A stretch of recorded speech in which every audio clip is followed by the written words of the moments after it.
Allah subhanahu wa ta'ala says in Surah Al-Ankabut, as for those who strive for our sake, we shall surely guide them to our ways, and Allah is with those who have sabr. We've come to the end of the Ramadan journey, and we've been led by the compassionate hand of Ar-Rahman to tread through this strange and difficult land, and we've reached the land on the other side, because life is in cycles and circles. After every spring there is the autumn, after every autumn there is the spring, after every sunset there is the sunrise, after every day's fasting there is iftar, after Ramadan there is the Eid. And it is a time when Allah wishes the believers to be joyful. Not because we have just completed some kind of endurance event, some sort of pentathlon, and we cheer ourselves and praise each other and strut around with our gold medals. No, on the contrary, this is not a time for pride, it is a time for gratitude. But for Allah subhanahu wa ta'ala's help in these times of abstention, we would have achieved nothing at all. So Allah subhanahu wa ta'ala is telling us good news. He tells us that He is with the sabirin. Inna Allaha ma'as sabirin.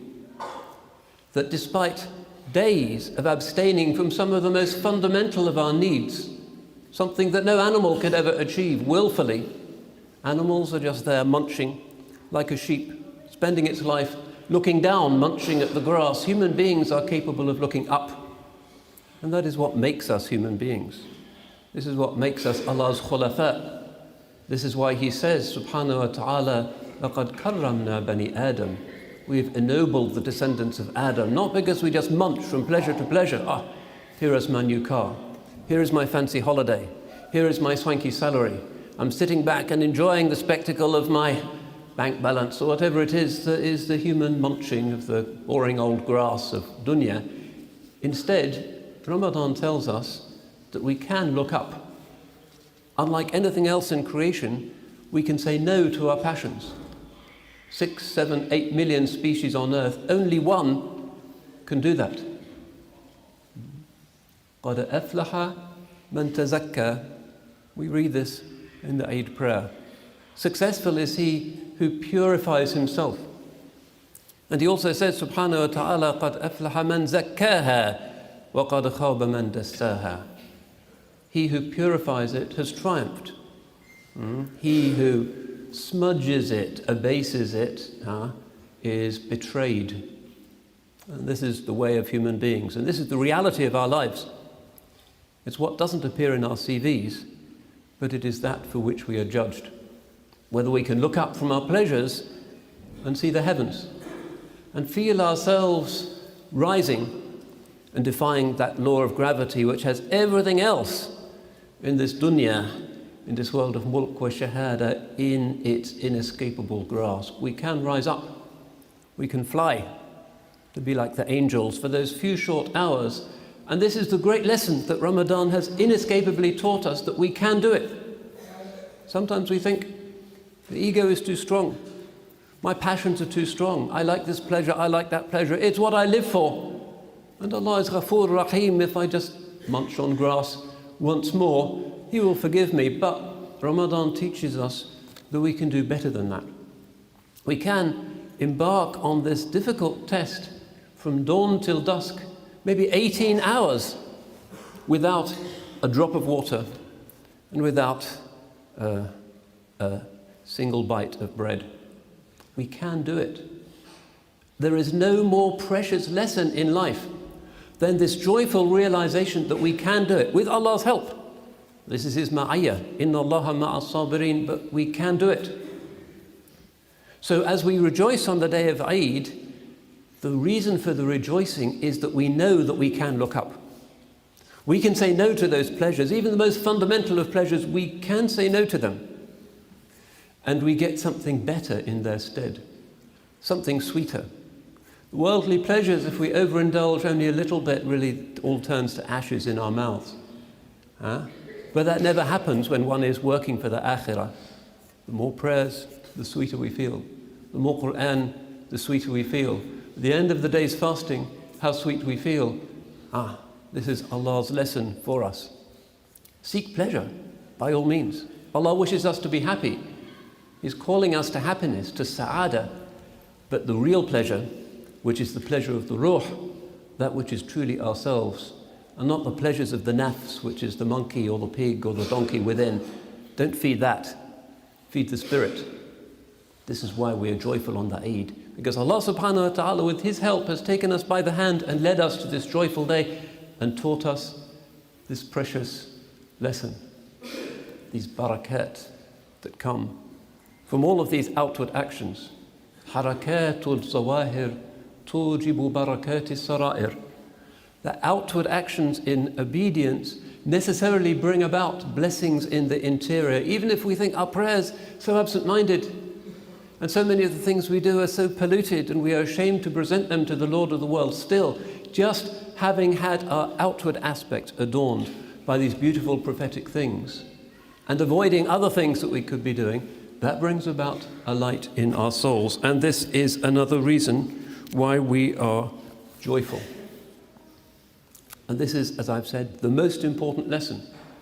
Because what did the Holy Prophet ﷺ, who loved his ummah, who loved us so much and will love us at the Yawm al-Qiyamah when he intercedes for us, when everybody else is saying, nafsi, nafsi, myself, myself, he goes before the throne of the Lord of the world in that terrifying place and he pleads for his ummah. This is his love for us, sallallahu alayhi wasallam. And what he feared most for us was not this conspiracy or this earthquake or that natural disaster, but rather the nafs.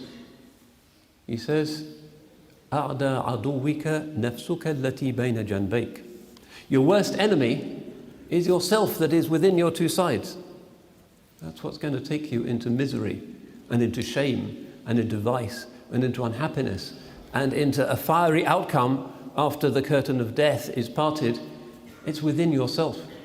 Stop blaming others.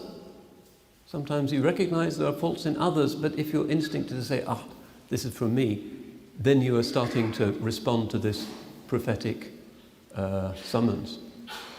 أَخْوَفُ مَا أَخَافُ عَلَى أُمَّتِي, he said, sallallahu alayhi wa sallam. The thing I fear most for my ummah, اتباع الهوى وطول الأمل, is following one's own whim. I just feel like doing this. On a whim, I'm going to do this.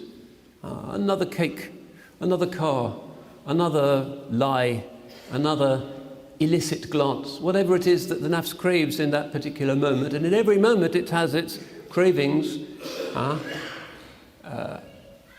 Go against that. Disobey it. Be triumphant over it. Plunge into that battlefield with your red sword. Stab it to death. The shaitan that is sitting on the throne of your heart where only the Lord of the world should be. Drive him out. And then see what sort of person you will be. The kind of person people love. Somebody who is in a state of serenity. And there's tul al-amal, thinking about, I won't think about my akhirah, but let me plan for the next 10 years, the next 20 years, and I'll worry about this and hope for that, and that's just dreaming about the future, which is in Allah's hands. We tie up our camels, but we trust in Allah subhanahu wa ta'ala. And he says, وَأَمَّا اتِّبَاعُ الْهَوَى فَيَصُدُّ عَنِ الْحَقِّ. So he explains this hadith. Following the hawa, the preference, the whim, the little blowing of the random desires within us, obstructs you from the truth. Why? Because it's not about truth, it's about your biology. It's about your animal nature. It's about hormones. It's about things that you are not proud of. وَأَمَّا طُولُ الْأَمَلْ فَيُنْسِي الْآخِرَةِ. As for long hopes, they make you forget the akhirah. You could die tomorrow. Any of us might not live to see the maghrib of this day. We might leave the prayer happy, and the bus might roll over us, or our hearts might stop beating. We all know this has happened to people we know. Every breath we take, every heartbeat that is unobserved, without gratitude within us, is a divine gift, and it could stop at any moment. Some of us who are here will not be here for the Eid next year. Almost certainly, by the law of averages. So for some of them, this is their last Eid. For others, there may be 50 Eids. This is in Allah's knowledge, and we do not know where our ajal will take us. But we need to recall, as we stand before the Lord of the worlds, and He gives us chance after chance after chance to say, Alhamdulillah Rabbil Alameen. And with our Allahu Akbar, we are, as it were, pushing behind ourselves all of those stupid things. This great gift, 5 times a day we say, Allahu Akbar, and behind us we push all of the rubbish, because Allah alone is great. Allahu Akbar, He is greater than what? Than everything.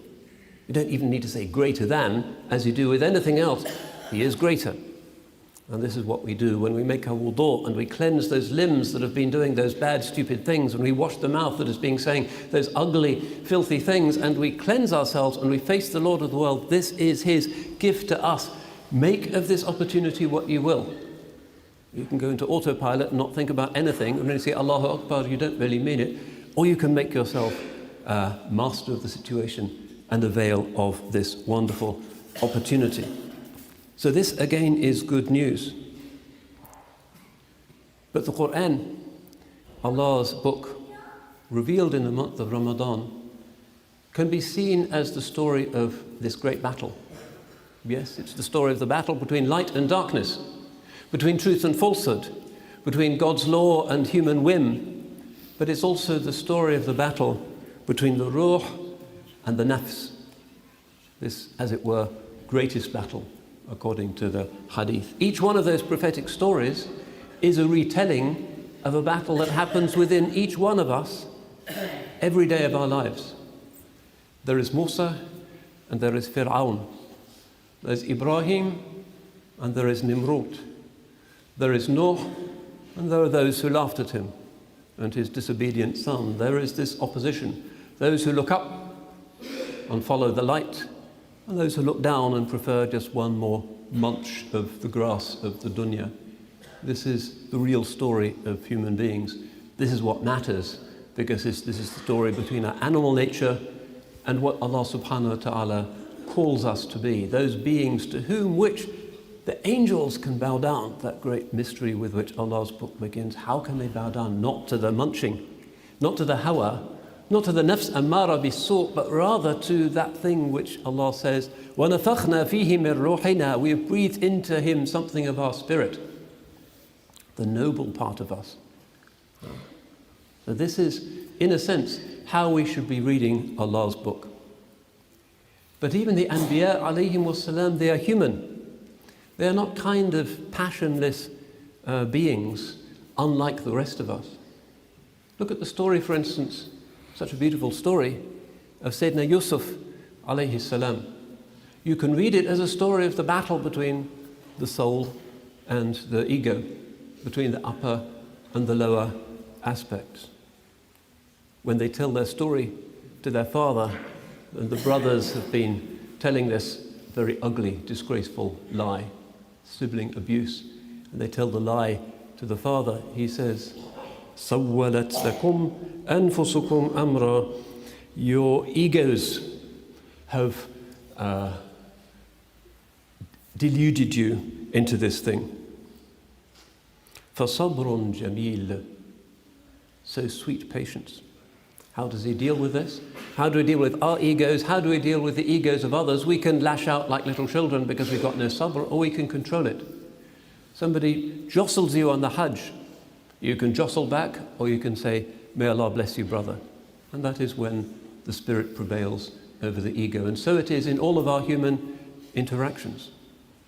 And then in that great mysterious test in the life of Sayyidina Yusuf alayhi salam, who is in the land of paganism in Egypt all alone, the solitary monotheist, a slave owned by a pagan in the state apparatus of pharaonic Egypt. His master's wife suggests the unsuggestible to him. Difficult situation. But what does he do? What does he do in that situation? وَرَاوَدَتْهُ الَّتِي هُوَ فِي بَيْتِهَا عَنْ نَفْسِهِ.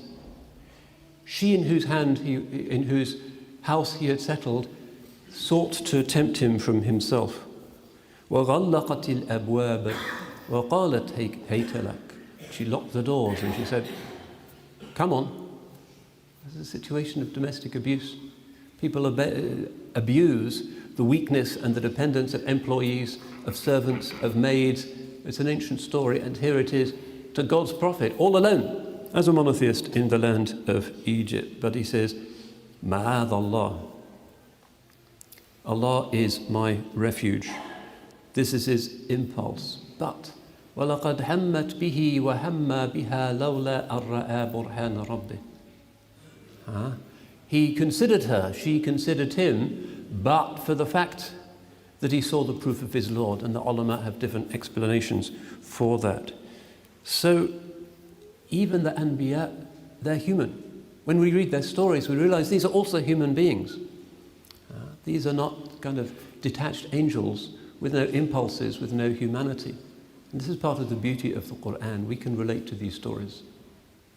But in these stories, we are told that the real champion, the hero, the warrior, is the one who, like a true man or a true woman, rises above these impulses rather than saying, oh yes, all right, I'm weak. Allahu Ghafurur Rahim. Allah is forgiving. I'll make tawbah. I'll do a hajj. I'll give sadaqah. Whatever it is that we do to try and give some kind of ugly religious legitimation to something which is a defiance of the Lord of the worlds. So as we read the Quran, we should apply all of these stories to ourselves. Within each one of us, there is an Ibrahim and there is an Nimrod. There is a Musa and there is a Fir'aun. Every day of our lives, in every moment, we can choose to do the beautiful thing or we can choose to do the ugly thing, even if the ugly thing is just wasting time, killing time with daydreaming. So the poet says, فَإِنَّ أَمَّارَتِي بِالسُّوءِ مَا اتَّعَظَتْ مِنْ جَهْلِهَا بِنَذِيرِ الشَّيْبِ وَالْحَرَمِ مَنْ لِي بِرَدِّ جِمَاحٍ مِنْ غَوَايَتِهَا كَمَا يُرَدُّ جِمَاحُ الْخَيْلِ بِاللُّجُمِ. So the poet is saying, that part of me which is constantly inspiring me to do evil is not listening to my sermons because of its ignorance, and doesn't listen to the sermon of my greying hair and my stooped back. Even that sermon is not going to stop it from following its own inclinations. Who is going to help me control this stallion that is running away beneath me? Where are the reins that will hold back the stallion of my ego? فَلَا تَرُمْ بِالْمَعَاصِي كَسْرَ شَهْوَتِهَا إِنَّ الطَّعَامَ يُقَوِّي شَهْوَةَ النَّهِمِ. Don't think that by eating a bit more you will defeat the appetite, because food as regularly imparted simply increases our appetite. The more you have today, the more you'll have tomorrow, until you become, like most of us nowadays, overweight, and then ibadah is harder, then you have heart difficulties, diabetes, all of these things. Again, from the Nafs, and Allah's blessing is that He's calling us to something better than this. وَالنَّفْسُ كَالطِّفْلِ إِن تُهْمِلْهُ شَبَّ عَلَى حُبِّ الرَّضَاعِ وَإِن تَفْطِمْهُ يَنْفَطِمِ. The Nafs, the ego, is like a baby. If you ignore it, if you just leave it alone, it will just continue to drink the breast milk. It's only when you impose on it the pain of weaning that it grows up. This is how we have to be. We can't be children constantly looking for treats. We have to be able to say no. The great lesson of Ramadan. And another poem says very beautifully, in order to console us when we are saying no, and momentarily we feel sad that we haven't got that pleasure. يا نفس إن لم تظفري لا تجزعي وإلى موائد جود مولاك هرعي ولئن تأخر مطلب فلربما في ذلك التأخير كل مطمع ولئن بدا من ناطق الوجدان ما يدعوك لليأس الذميم الأشنع فاستيقظي من نومة الغفلات وليكن الرجا لك مرتعا فيه ارتعي إن العطاء إمداده متنوع يا حسن هذا كالعطاء المتنوع وردوا على نهر الحياة وكلهم شربوا وكم في الركب من متضلع حاشا الكريم أن يردهم عطشا وقد وردوا وأصل الجود من ذا المنبع يا رب لي ظن جميل وافر قدمته أمشي به يسعى معي كل الذي يرجون فضلك أمطر حاشاك أن يبقى هشيما مربعي. This is a poem in which the poet who lived in Yemen 300 years ago, may Allah inshallah heal the hearts of the people of Yemen, but the poet is saying, speaking to his nafs, "O my nafs, O my soul, if at first you don't get what you want, don't panic, but hasten to the banquet which your Lord has made ready for you.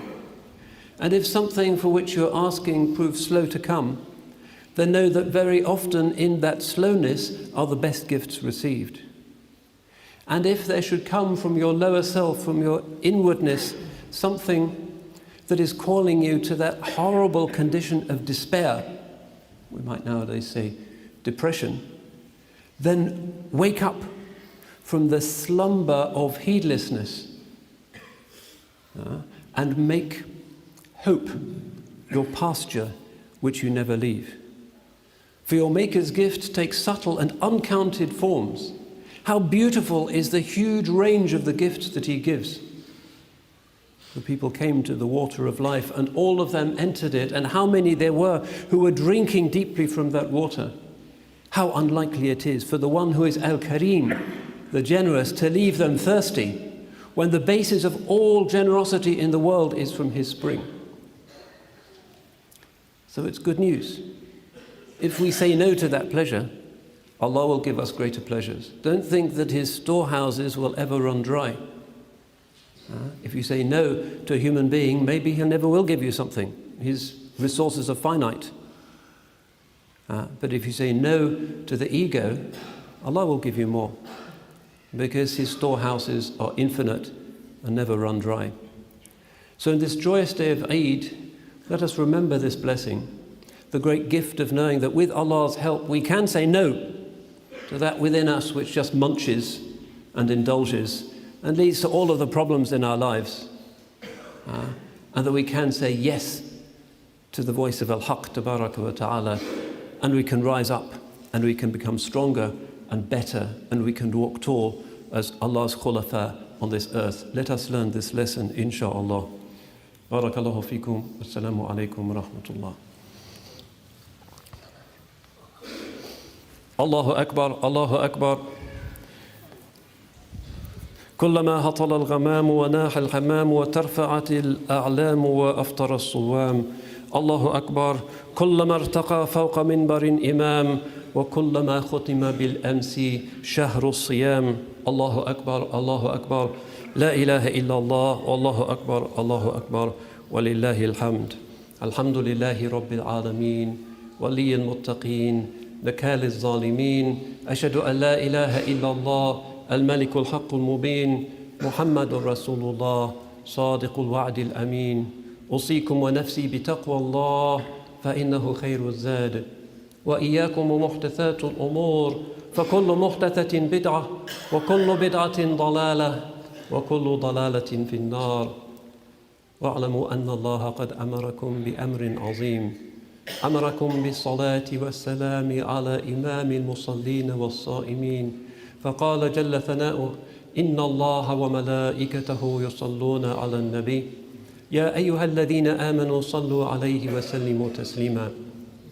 اللهم صل على محمد وعلى آل محمد كما صليت على إبراهيم وعلى آل إبراهيم إنك حميد مجيد، وبارك على محمد وعلى آل محمد كما باركت على إبراهيم وعلى آل إبراهيم في العالمين إنك حميد مجيد. اللهم تقبل صيامنا وقيامنا وقعودنا وسجودنا، وتقبل تلاوتنا لكتابك المعظم يا رب العالمين، واجعله في ميزان حسناتنا. ربنا آتنا في الدنيا حسنة وفي الآخرة حسنة وقنا عذاب النار، وأدخلنا الجنة مع الأبرار يا عزيز يا غفار يا ذا الجلال والإكرام. أمتنا على دين الإسلام يا ذا الجلال والإكرام. أمتنا على دين الإسلام يا ذا الجلال والإكرام. أمتنا على دين الإسلام. ووفق اللهم ولاة أمور المسلمين إلى العمل بكتاب الله وسنة سيد الأنبياء والمرسلين. أسعد الله عيدكم وأعاده عليكم باليمن والتوفيق والنصر والبركة إن شاء الله. الله أكبر، الله أكبر، لا إله إلا الله، الله أكبر، الله أكبر ولله الحمد. والسلام عليكم ورحمة الله وبركاته. الله أكبر كبيرا والحمد لله كثيرا وسبحان الله وبحمده بكرة وأصيلا لا إله إلا الله وحده صدق وعده ونصر عبده وأعز جنده وهزم الأحزاب وحده لا إله إلا الله ولا نعبد إلا إياه مخلصين له الدين ولو كره الكافرون اللهم صل على سيدنا محمد وعلى آل سيدنا محمد وعلى أصحاب سيدنا محمد وعلى أنصار سيدنا محمد وعلى أزواج سيدنا محمد وعلى ذرية سيدنا